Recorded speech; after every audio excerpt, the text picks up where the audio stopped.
दोस्तों, स्वागत है आप सभी का भारत टीवी में और मैं हूं आपके साथ रिजवान खान। बीजेपी की पहली लिस्ट जारी हो गई है और बीजेपी की पहली लिस्ट जारी होने के बाद अब कहीं ना कहीं कांग्रेस के जो मौजूदा विधायक हैं उनके बीच में भी पूरी तरीके से मारामारी शुरू हो गई है। ऐसा इसलिए कहा जा सकता है क्योंकि बीजेपी की जो पहली लिस्ट जारी हुई है उसमें काफी सारे मौजूदा विधायकों के टिकट काट दिए गए हैं। हालांकि अभी तक कांग्रेस की पहली लिस्ट जारी नहीं हुई है। इस पूरे मामले को लेकर के, कांग्रेस के टिकट वितरण को लेकर के, बीजेपी की अगली नीति को लेकर के हमारे साथ चर्चा करने के लिए हमारे सहयोगी हैं जहीर। इनसे बात करेंगे कि जिस तरीके से बीजेपी ने पहली लिस्ट जारी की और पहली लिस्ट में मौजूदा विधायकों के टिकट काट दिए, चाहे हम सोना से विधायक संजय सिंह की बात करें, पलवल से विधायक दीपक मंगला की बात करें, तो इनका टिकट काट करके कहीं ना कहीं बीजेपी ने चौंकाने वाले नाम सामने लेकर आई है। लेकिन अभी तक कांग्रेस का जो टिकट है वो फाइनल नहीं हो पाया है। कांग्रेस की पहली लिस्ट जारी नहीं हुई है और कांग्रेस की पहली लिस्ट जारी होने से पहले जो कांग्रेस के टिकट के दावेदार हैं वो कहीं ना कहीं लगातार मंथन कर रहे हैं। वो उम्मीद जता रहे हैं कि पार्टी उनको मौका देगी। सबसे पहले तो हमारे साथ जुड़ने के लिए बहुत बहुत स्वागत जहीर जी। जी शुक्रिया आपका। अच्छा जहीर जी, ये बताएं कि बीजेपी की जो पहली लिस्ट जारी हुई है, बहुत सारे मौजूदा विधायकों के टिकट काट दिए गए हैं। अपने इलाके की ही बात करें, क्योंकि हमसे सटता हुआ इलाका है सोहना और पलवल, यहाँ पर जो मौजूदा विधायक है, चाहे दीपक मंगला की बात करें चाहे संजय सिंह की बात करें, हालांकि मंत्रालय उनके पास था, उसके बावजूद उनका टिकट काट दिया गया है। अब ऐसे में क्या कुछ उम्मीदें लगाई जा सकती हैं जो कांग्रेस की पहली लिस्ट जारी होगी? क्या कांग्रेस भी इसी तरीके से कोई चाल खेलने वाली है? क्या मौजूदा विधायकों के टिकट काटेगी, नहीं काटेगी? क्या नए जो कार्यकर्ता हैं उनको मौका दिया जाएगा, नहीं दिया जाएगा? क्या अंदाजा लगाया जा सकता है? देखिए रिजवान जी, जिस तरीके की 67 नामों की जो बीजेपी ने लिस्ट जारी की है जी। उसे साफ जाहिर हो गया कि किसी भी तरीके का कोई भी रिस्क लेना नहीं चाहेंगी कोई भी पार्टियां। बहुत गहरी मंथन के बाद ये सारे डिसीजन जो नाम जो डिक्लेयर किए हैं, जो टिकट वितरण किए हैं, उसमें सबसे बड़ा नाम खेल मंत्री संजय सिंह जो कि सोना से विधायक है, उसका भी काटा। एक बड़ा एक उलटफेर कहा जा सकता है और 9 बागियों को टिकट देना बीजेपी के द्वारा एक बड़ा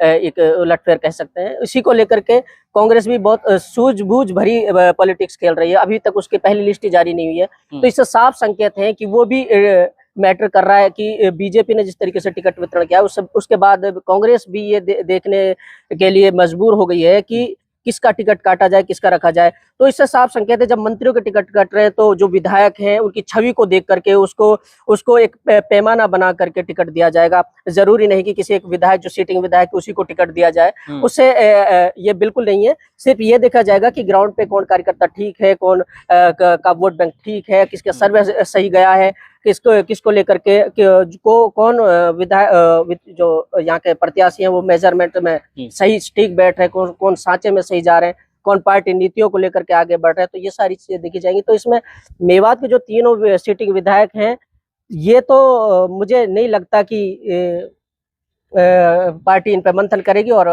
चलिए, मंथन को लेकर के हम लोग बाद में जिक्र करेंगे। सबसे पहले सवाल ये है कि बीजेपी पार्टी ने 67 सीटों पर अपने प्रत्याशियों को उतार दिया है चुनावी मैदान में। ऑलमोस्ट अगर हम मेवात की बात करें, क्योंकि यहाँ पर कांग्रेस का गढ़ माना जाता है मेवात को, और मेवात में अभी तक बीजेपी पार्टी ने अपने प्रत्याशियों की घोषणा नहीं की है। हालांकि जो बगल से सटती हुई जो विधानसभा है उनमें घोषणा कर दी गई, लेकिन मेवात इलाके में अभी तक बीजेपी ने घोषणा नहीं की है। क्या इंतजार लग रहा है कि हम लोग तब यानी कि घोषणा करेंगे अपने प्रत्याशियों की जब कांग्रेस अपने जो प्रत्याशी चुनावी मैदान में उतार देगी? नहीं, इसमें तो सिर्फ यही है। देखो, जो इंटरनल रिपोर्ट्स हैं, जिस तरीके से स्क्रीनिंग कमेटी कई बार बैठक हुई है रिजवान जी, तो उसमें सिर्फ यही है कि जैसे पन्हाना से नाम चल रहा है सीटिंग एमएलए का, तो उसके बारे में भी कई रिपोर्ट्स में ये भी सामने आया कि स्क्रीनिंग कमेटी में कई बार उस पर मंथन हुआ है, तो उसमें थोड़ा डिस्प्यूट चीज सामने आ रही है, तो उसको लेकर के भी मंथन लगातार चल रहा है। मेवात डिस्प्यूट हो रहा है और डिस्प्यूट का फायदा उठाने के लिए, पूरा फायदा भुनाने के लिए आईवाईसी में जिस तरीके से विरोध हुआ वो भी चीजें देखने वाली थी। तो अच्छा, क्या लग रहा है कि इस पे क्या मंथन कर सकती है कांग्रेस? बिल्कुल, डेफिनेटली, क्योंकि डेफिनेटली इस पर मंथन हो सकता है, क्योंकि कई रिपोर्ट्स में जो कुछ चीजें नेगेटिव जा रही है। और जैसे अभी मैंने एग्जांपल दिया, आपने भी बताया कि बीजेपी ने मंत्रियों के टिकट काटे, तो ये तो पूर्व विधायक है, तो यहाँ से एक बेहतर एक नेता को देख सकते हो, बेहतर नेता को। आपकी जानकारी के लिए हम ये भी बता देते हैं, मंथन का जिक्र इसलिए किया जा रहा है क्योंकि अगर मौजूदा विधायक मोहम्मद इलियास की बात करें तो हाल ही में जो उनके बेटे हैं जावेद खान, वो जेजेपी पार्टी का उन्होंने झंडा अपने घर पर लगाया, जहां पर मौजूदा जो उनके पिताजी हैं वो कांग्रेस के विधायक रहे पुन्हाना से। उसके बावजूद जहां पर कांग्रेस से विधायक है मोहम्मद इलियास, उसी दौरान उनके जो बेटे हैं जावेद खान, उन्होंने जजपा का झंडा अपने कोठी पर लगाया और उससे कहीं ना कहीं वो रिपोर्टें अभी तक हाईकमान के पास पहुंचाई जा चुकी हैं। लेकिन देखना ये है कि अभी तक जो कांग्रेस पार्टी का टिकट वितरण है और जो पहली लिस्ट है वो अभी तक जारी नहीं हुई है। तो ऐसे में बहुत सारी चीजें निकलकर सामने आ सकती हैं। हालांकि बीसरू से हैं इब्राहिम इंजीनियर साहब, वो पिछले काफी समय से लगातार पार्टी के लिए काम कर रहे हैं और अब जो उनके कार्यकर्ता हैं वो कहीं ना कहीं AICC के दफ्तर पे जाकर के लगातार विरोध प्रदर्शन कर रहे हैं और उनका साफ तौर पर मानना ये है कि अब की बार इब्राहिम इंजीनियर को कांग्रेस पार्टी को मौका देना चाहिए, जिससे जो कार्यकर्ता है उनको लगे कि अगर हाँ हम पार्टी के साथ में सही तरीके से काम कर रहे हैं तो हमें पार्टी आगे चल करके जो नए घटनाक्रम जो हर रोज हो रहे हैं विधानसभा पुनाना में, उसको लेकर के भी वो सारे रिपोर्ट्स पार्टी के पास जा रही है, तो इसको लेकर के भी टिकट होल्ड हो रहे हैं। तो उस पर भी ऐसा लग रहा है कि शायद स्क्रीनिंग कमेटी के एक बार फिर से बैठक और उसके बाद कोई नई चीजें निकल के आए। चलिए, यानी इस बैठक में क्या कुछ फैसला होता है ये तो वक्त बताएगा, लेकिन एक पॉजिटिविटी ये रही है क्योंकि 4 बार के विधायक रह चुके हैं, मंत्री रह चुके हैं मोहम्मद इलियास,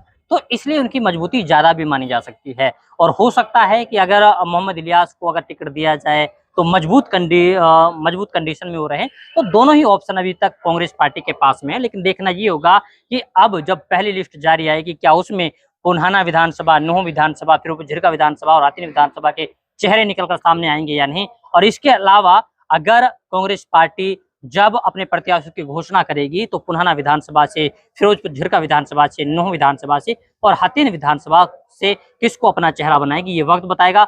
तो वक्त के लिए आपको थोड़ा इंतजार करना पड़ेगा, तब तक के लिए आप बने रहिए सिर्फ और सिर्फ भारत टीवी के साथ।